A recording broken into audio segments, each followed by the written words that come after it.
Hi, I'm Delegate Jimmy Massey, and I represent 80,000 Henrico citizens living in the 72nd House of Delegates District. On March 9th, both of the Democratic candidates for governor, Tom Perriello and Ralph Northam, came out in favor of a $15 per hour minimum wage for all Virginians. This would be a 107% increase from the current $7.25. It's difficult to think of a policy that could do more harm more quickly to our economy than this one.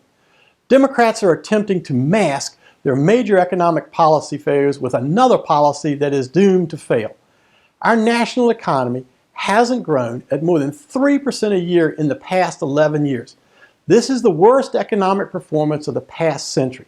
As late as 2004, Democrats were complaining that a 4% annual growth was inadequate and represented a crisis for our nation. Virginia's economy has performed even worse than the national economy. It only grew 2% in 2015 and less than 1% for the prior 4 years, lagging behind the nation as a whole when historically, Virginia's economy has always grown faster than the national economy. Democrats will not concede that the policies of President Obama and Governor McAuliffe have created this economic shortfall, but they do recognize that we have a growth problem. Their solution, though, goes right back to the same old worn-out playbook they've always used. If economic growth won't produce wage growth, then they'll simply mandate it with a law. This reminds me of one of the biggest acts of legislative hubris ever.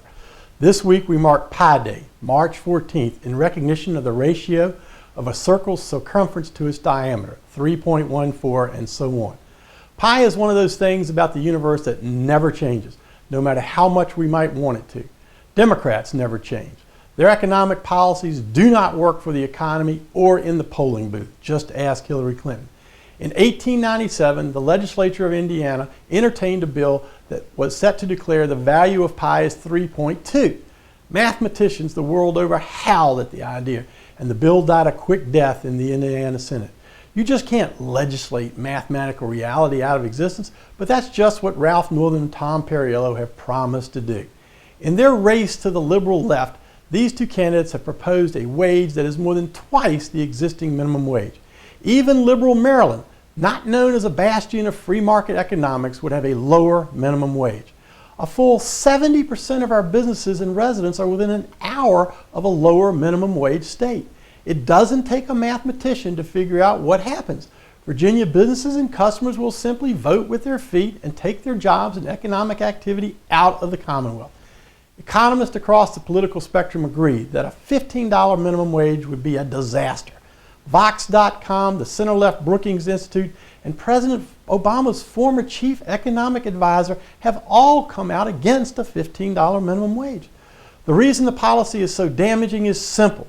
The government cannot mandate that all work is worth $15 per hour. This policy would clobber small mom and pop businesses and make it harder to hire younger, less experienced workers and the poor. And we haven't even talked about what this would do to the prices we all pay for goods and services. Ralph Northam and Tom Perriello are trapped in a race to the liberal left for their party's nomination this June. They need support from labor unions and other groups that have supported this horrible economic idea. Democrats and Virginians as a whole would be much better served if these two Democrats paid as much attention to mathematical and economic reality as they do to the special interest groups they're trying to please. I'm Delegate Jimmy Massey. On behalf of all Virginia Republicans, thank you for watching and have a great weekend.